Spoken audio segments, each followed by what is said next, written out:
Shalom Adonai a todos que nos assistem e acompanham sempre o nosso canal aqui no YouTube.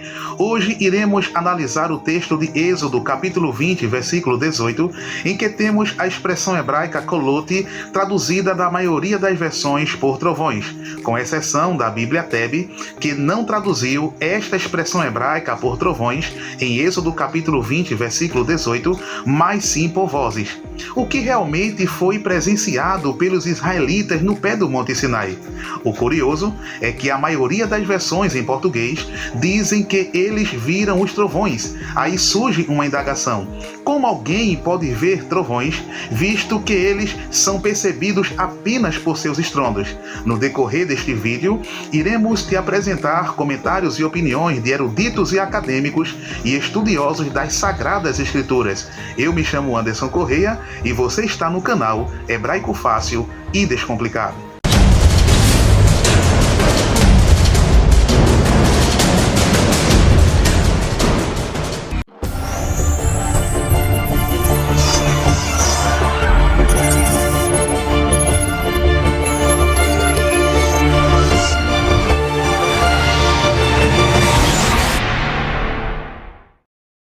Vehal ha'am roim et hakolot ve'et halapidim ve'et kol hashofar ve'et ha'ashen vayar ha'am vayanu vayamidu mirachok. E todo o povo viu os trovões e os relâmpagos e o sonido da buzina e o monte fumegando, e o povo vendo isso retirou-se e pôs-se de longe.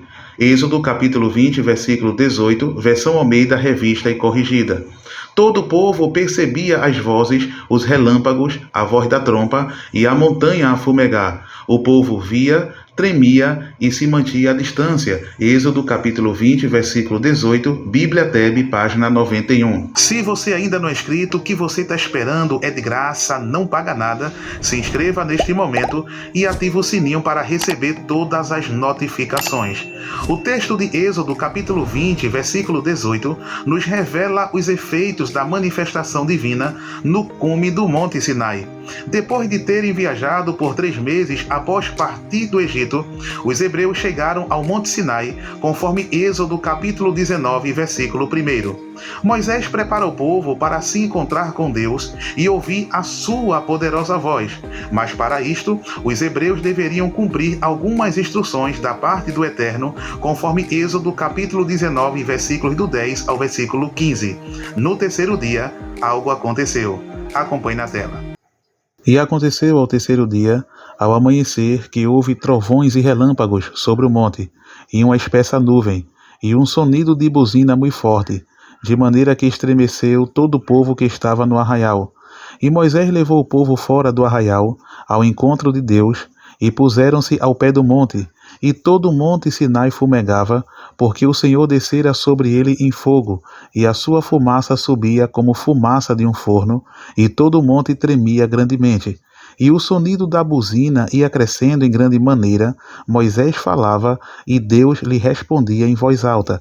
Êxodo capítulo 19, versículos 14 a 19, versão Almeida revista e corrigida. Em meio aos estrondos, relâmpagos, o som da buzina, o Eterno faz ecoar a sua poderosa voz, pronunciando os 10 mandamentos. Um tratado judaico relata detalhes impressionantes do efeito e do impacto causado pela poderosa voz do Eterno em Êxodo capítulo 20. Acompanhe na tela. Antes de Hashem começar a falar, ele curou todos os doentes dentre os filhos de Israel. Então veio o grande momento, quando Hashem falou diretamente aos filhos de Israel. A voz de Hashem era tão poderosa que os céus e a terra tremeram, lagos e rios recuaram, e árvores caíram no chão e se partiram. Quando os judeus ouviram a voz de Hashem, eles se sentiram como se tivessem sido beijados por Deus. Eles sentiram uma grande alegria tão intensa que suas almas deixaram seus corpos e eles caíram mortos no chão.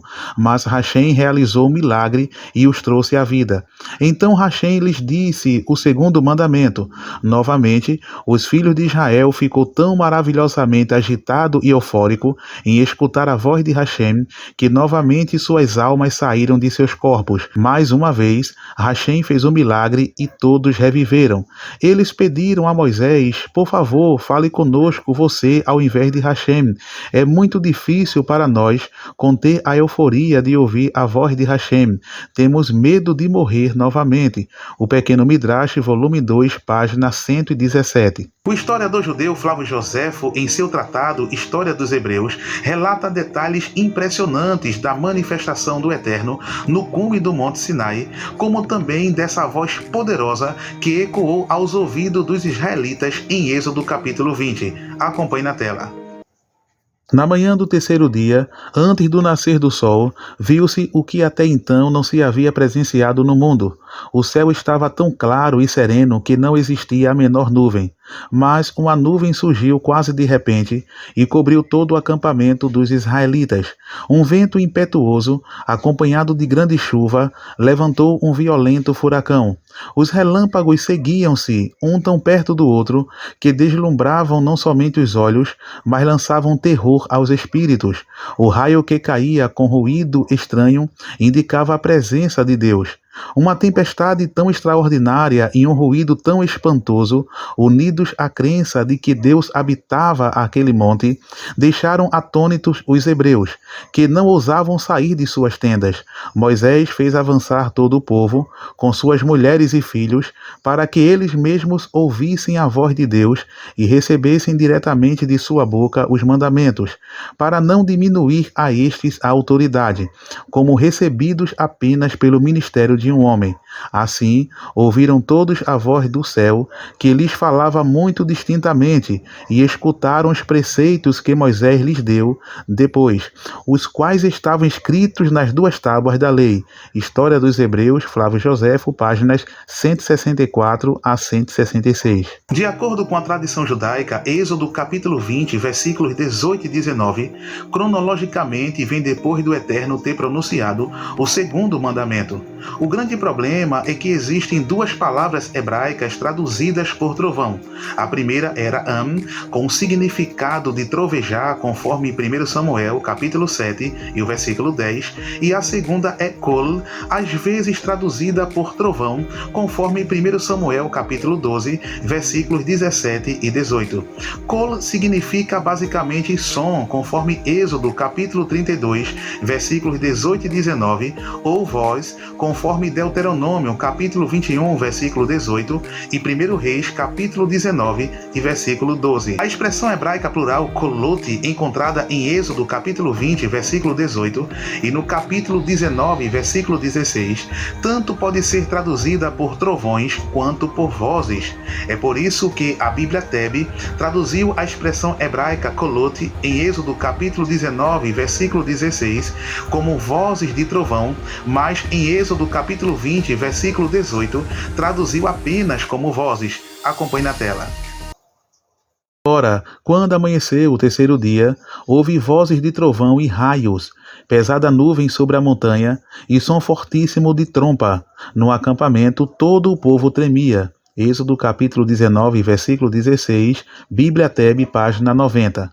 Todo o povo percebia as vozes, os relâmpagos, a voz da trompa e a montanha a fumegar. O povo via, tremia e se mantinha à distância. Êxodo capítulo 20, versículo 18, Bíblia Teb, página 91. O que me chama a atenção é que o doutor e hebraísta Edson de Faria Francisco, no seu interlinear hebraico-português, em Êxodo capítulo 19, versículo 16, traduz o substantivo plural kolot por estrondos. Porém, em Êxodo capítulo 20, versículo 18, a mesma expressão hebraica é traduzida por sons. Se realmente se tratava do mesmo fenômeno, por que o doutor e hebraísta Edson de Faria Francisco não traduziu novamente por estrondos? A Torá da editora Sefer traz um comentário de Êxodo capítulo 20, versículo 18, e explica o que realmente foi percebido pelos israelitas. Acompanhe na tela. Rabi Yohanan ben Zakkai explica assim este versículo: vozes não são vistas, mas sim ouvidas. Também trovões só podem ser ouvidos e não vistos. Mas o sentido exato da frase é que o povo percebeu as vozes que acompanharam os trovões. O povo compreendeu a substância transcendental deste aviso acompanhado por trovões e relâmpagos, como o texto menciona kolot, vozes no plural, e não kol, voz no singular. podemos deduzir que a voz do Sinai dividiu-se em 70 vozes, em 70 idiomas, para que todos os 70 povos dessa época pudessem ouvir e entender no seu respectivo vernáculo a proclamação do Sinai. A Torá de Moisés, editora Sefer, página 216. Como vocês puderam ver em nossa projeção, a Torá de Moisés, da editora Sefer, diz que o povo percebeu as vozes que acompanharam os trovões. O livro O Midrash, na primeira epístola de Paulo aos Coríntios, do autor Zilmar Serrote, traz um comentário bem interessante de Êxodo capítulo 20, versículo 18, e explica de uma forma mais detalhada, baseado na tradição judaica, o que de fato aconteceu e o que foi percebido pelos israelitas no cume do Monte Sinai. Acompanhe na tela. Rabi Yohanan diz: a voz partia e dividia-se em 70 vozes, em 70 línguas, para que todos os povos a ouvissem. Cada povo entendia a voz em sua própria língua, e então morriam, mas os israelitas ouviam-na sem nenhum perigo.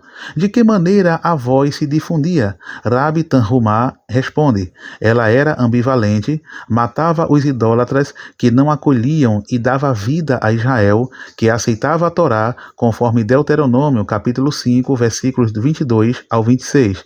O Midrash, na primeira epístola de Paulo aos Coríntios, Zilmar Serrote, páginas 54 e 55. A Bíblia nos diz, em Êxodo, capítulo 12, versículo 38, que quando Israel saiu do Egito, subiu com eles uma mistura de gente. Rashi nos diz que foi uma mistura de várias nações de convertidos que se juntaram a eles, conforme o Zohar, volume 2, página 45b. Por esta razão, a tradição judaica afirma que Deus falou em 70 idiomas para que todos pudessem compreender a mensagem proclamada no Monte Sinai. De acordo com estudiosos, o evento de Atos 2 seria a repetição de um evento que teria ocorrido no passado, especificamente no Monte Sinai. Ainda de acordo com estudiosos, no contexto de Atos 2, havia 70 nações reunidas e os apóstolos falaram também em 70 idiomas. Se você gostou desse vídeo, vai deixando o teu like, e se você ainda não é inscrito, se inscreva neste momento e ative o sininho para receber todas as notificações. O meu muito obrigado pela atenção de todos vocês e até a próxima matéria, se assim o Eterno permitir.